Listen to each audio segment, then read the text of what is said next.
The Great Compromise of 1877, Plessy versus Ferguson was 1896. That's 19 years. These people, and then 1896, you don't see another civil rights bill. Last civil rights bill, I think, was 1875. You don't see another civil rights bill in America until the watered down one in 1957. Roland Martin, it is 2026. What in the hell, bro? I hate when people say Roland Martin's smart. Roland Martin is well read. I give Roland Martin that. He read a lot of books. That don't make him smart. He just got a whole bunch of facts that don't got nothing to do with what's actually happening today. Roland Martin's a race baiter. You don't believe me? Go ahead, Roland. Continue. And then you get to the 60s. And so what today's Republican Party, not the radical Republicans in the 1800s, today's Republican Party is aligned with the Southern Democrats of the 1800s. Today's Republican Party is sitting here going, how can we dismantle as many of the laws and the rules that were put in place during the Civil Rights Movement and after the Civil Rights Movement? Contracts, education, housing, health, dismantling the billions in grants. Because when you take the grant money away, you're now destroying the organizations. Let me translate what Roland is saying to you. But before I get to what he's saying to you, let me get to what he's thinking. Roland Martin thinks that people are sitting around the table saying, you know what? You know them laws 1800s? We should get rid of them. Them laws from the 1800s, nobody gives a fuck about? We should get rid of them. Roland also just said that when you remove the grants, you take the money from the ghettos, from the black people. This is just about what kind of when Biden said, if you vote for him, you're not black. So are you saying that after all this time of freedom and liberation, black people are still dependent on free money from the government? Because that's how far we've come, right? We still need handouts. Roland? Because we haven't made progress on our own. We haven't figured it out. So all that marching and shit was for nothing, right, Roland? All the water holes, dogs, chilling on ropes, anchored by trees. We still need handouts, right? Because black people can't go get it on their own, right, Roland? This is the guy you guys follow, and it's fucking disgusting. Carry on, Roland. Y'all to hear what I said. You take the grant money away, they're destroying the organizations. The organizations are within the communities. And so now, when you choke off the money, you no longer are seeing the results. What did Doge do? Doge choked away the grants. You take away the money from the community. I'm trying to figure out the nice way to say this. Okay. So Roland, and that you, I'm going to say the N-word, that black people can't go get it on their own. That you're dependent on daddy to give you money, because if he takes his money, your organizations no longer exist. That's what he just said. That's what he's preaching. And this is why I despise the little piggy. I don't teach that. I teach that everybody got the same 24 hours in a day. Get your ass up, you grind, you go get it, you set goals, take a nap, get up, do it again. Kobe Bryant, the separation. By the time you get up at 6 o'clock and start training, already got 2 hours in on you. When you're done training at 6 o'clock in the evening, you're ready to eat and go to sleep, I'm going to keep going till 12. It creates the separation over time. You maximize your time and opportunity. But that's not what Roland's saying. Roland said, without government, I'm really holding on these words. Without government, the infrastructure, that little Oompa Loomp said it. I ain't said it. But this is who you guys choose to listen to. Me. You gotta be ashamed of you. I hate this dude. the money off for AIDS programs in African countries. A year later, what are we now seeing? The rise of AIDS in those African countries. Roland has a problem with accountability. That's why he's making a stupid face. Every time you pause him, you get a great picture. It's very metaphoric for the things he's teaching. They're dead. Anyway, let's play a little accountability. You take the money away from African countries and AIDS rises. So with all that money we were giving over to Africa for AIDS, they didn't buy condoms. They didn't say, oh, maybe we should start having protected sex. What does that even mean? Oompy, this guy, look, this is, I don't know what's worse for black culture. Roland Martin or drill music. Anyway, carry on. Oompy, roly-poly, no neck. I think that the congestion of his shoulders and neck is cutting off the circulation to his brain, because there ain't no way in hell he can believe this shit that he be saying. Carry on. And so what I need, black folks, And we love commenting on bullshit on social media. What I need y'all to understand is that what we are seeing right now is the targeting of anything black and everything black. They laid it out, and they're saying if we completely disrupt and dismantled the federal laws that guarantee voting rights, the federal laws that determine congressional seats and state seats, if we dismantle these things, then we are wiping out the complete black infrastructure. I'd like to say, first off, this is an ugly ass dude. Second off, nothing that just happened stopping black people from voting. What is he talking about? You guys do realize when he says black people that he's referring to Democrats, because he's idiotic enough still to believe, although the numbers show there's a shift happening kind of rapidly, that a lot of black men are leaving. You know why? Because of people like Roland. Nobody believes this shit. Well, there are some people who believe this shit. Most of them look like Roland Martin. Roland Martin is basically telling you guys that y'all ain't shit, that y'all need to start the game with a handicap, that y'all need a whole lot of mulligans. Yeah, I don't. It's a different kind of dope this boy's smoking, man. This is detrimental to black culture. Wow. This is Steven, bro. Y'all believe this shit.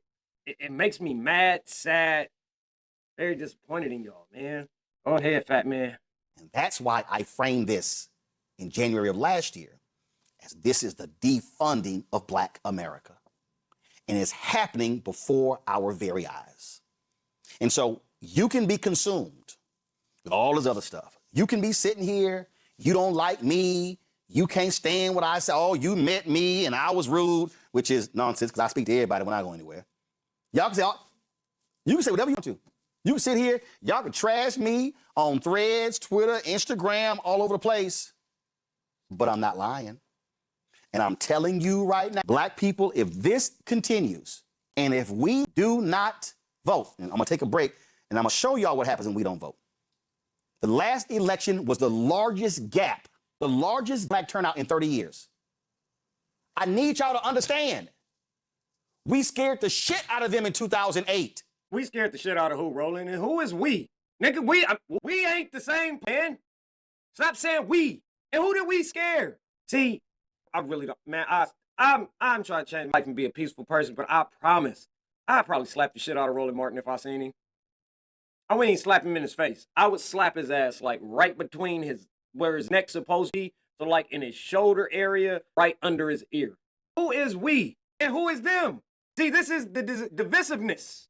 I'm American, born in St. Mary's Hospital in Long Beach, California, right off Atlantic. Me and you ain't even the same type of people, bro.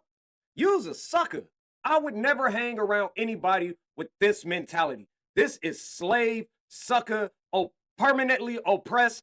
But I'm going to tell you the white man is bad, even though he's the one cutting all my checks so I can talk to you like this. How fucking hypocritical is that?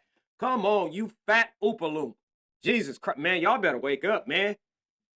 This motherfucker walking y'all off a bridge. I'm about to stop having to react to his videos. Man, I swear before God. Jesus, why ain't nobody whooped his ass? Go ahead, fat whoop. In 2008, black people, by percentage, voted at a higher rate than white people did for the first time in American history. He said something without saying it, but he's trying to avoid saying it. White people are not oppressing you. You're oppressing yourself. See? Keep telling you guys, your vote counts. But you got some ignorant-ass relatives that's been telling you for years your vote doesn't count. It matters. And what Fat Man isn't telling you is that you don't need the government per se. You don't need the handouts from the government. What you need to do is take your lazy ass out and vote after you did the due diligence. That way, you can vote somebody in who's going to do things that make it easier for you to succeed without the government handouts. For instance, somebody's running on removing a gas tax. You do a lot of driving. Might want to vote on that person who's talking about removing the fucking gas tax. Someone's talking about eliminating state taxes. And you pay a lot of state taxes. Probably want to vote for somebody who's going to remove the state taxes. Fuck if they're nice. Fuck if they say things to make you feel good. Get your lazy ass up. That's how vote works. You can continue to be mentally oppressed and enslaved and listen to the fat walrus, the fat oompa-loomp necklace. Feel bad for yourself, wait on government handouts, while he rakes in money from the people that he's telling you is oppressing you, because it all makes sense. I wonder how many turtlenecks he got. Anyway. That was with the election of then Senator Barack Obama. That was 2008. 2010, many of us who showed up in 2008 didn't show up in 2010. And then you had the Shelby County versus Holder case that was decided by the Supreme Court and that gutted Section 4 of the Voting Rights Act. And that's when they began to fight the Voting Rights Act, shut down polling locations, change voting rules, put in voter ID, because they saw with their own eyes the power of black voters. Roland just called y'all incompetent again. Fuck voter ID got to do with black people being able to vote. Y'all ain't got an ID? Of course you do. We needed to buy blunts and drinks. Why y'all letting him play with y'all like this? Why do y'all let him play with y'all like this? Like, why do y'all even tap in what he's saying? Who believes this shit? Like, I really want to see it. Get in the comments, please. Who believes this shit? Voting Rights Act. Like, what? Negro, it is 2026. You can't get on the Carnival cruise ship without an ID. You can't get on in the airport without some type of ID. What is this chocolate bowl of lard saying? Like, what? This is what he thought. He's projecting his thoughts of you people. I don't even hear white people talk this bad about y'all. I swear to God. Roland doesn't think too highly of you. Roland is fiddler. Y'all ever watch Roots? We get back to that. I'm pretty sure he's going to let me have another chance to bring up the Hitler reference. Carry on. And they said, no, we can't. What has been our response since? We have had fewer of us voting in each election since 2008. I've always said, we ain't gonna do that. Nah, bro, I can't let you get that off. We ain't. It's not the government people from voting. I'm big on accountability. We're not gonna do that shit. Only thing stopping black people from voting is ignorance and laziness, and they just don't want to fucking vote because they've been told for decades that voting doesn't matter. Those years you were talking about when black people voted for Barry, you know why they voted for Barack and Barry in numbers like they did? I think Roland has a slight case of amnesia. Puff Daddy told him to go vote. Take that. That's called entendre. Jay-Z told them to go out and vote. Young Jeezy told them to go out and vote. Harpo Productions told them to go out and vote. They listened to celebrities, so they went out and voted. I bet you this.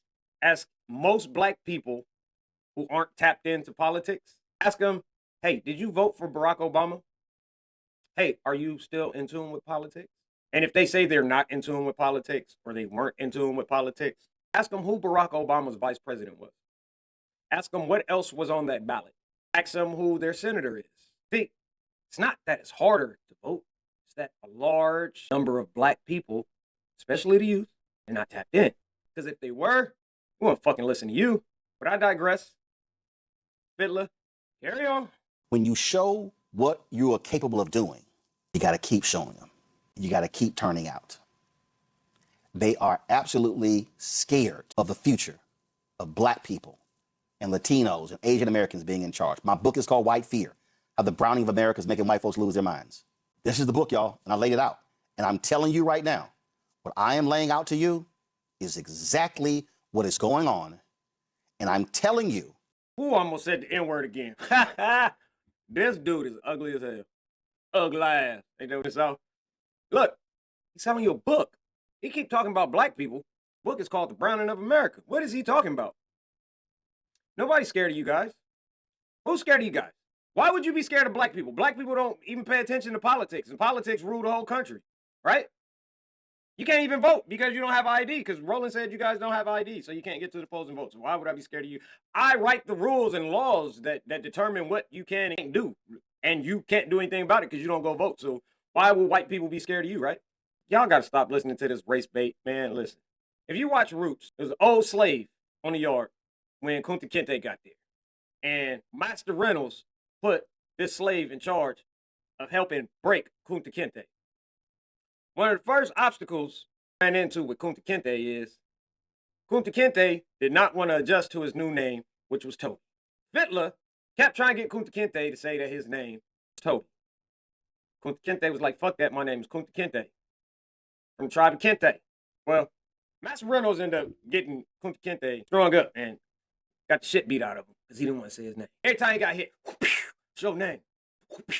What's your name? Old time Fittler over there, you dumb guinea man. So Kunta got his ass whooped until he finally said, Toby, my name is Toby. And then Fittler went and got him down. After Kunta had finally broke and said his name was Toby, Fittler bring his ass down to Toby. Well, Kunta, he get in his ear as he wiping his wounds. Finally broken, finally willing to conform. Whispers down in Toby's ear and says, your name is Kunta Kinte. You's always gonna Kunta Kinte. Huh, Fittler? Ain't that what you said? Stop listening to this dude. He ain't gonna get you nowhere. It's gonna keep you in a box, stuck, while this goof ass continues to collect checks from the people that he's telling you are oppressing you. It's a cold game, boy. He got y'all out there on the host roll. Somebody tell me why y'all listen to this dude. Oh my Johnny, like, subscribe, share, follow, leave a comment. Jesus Christ.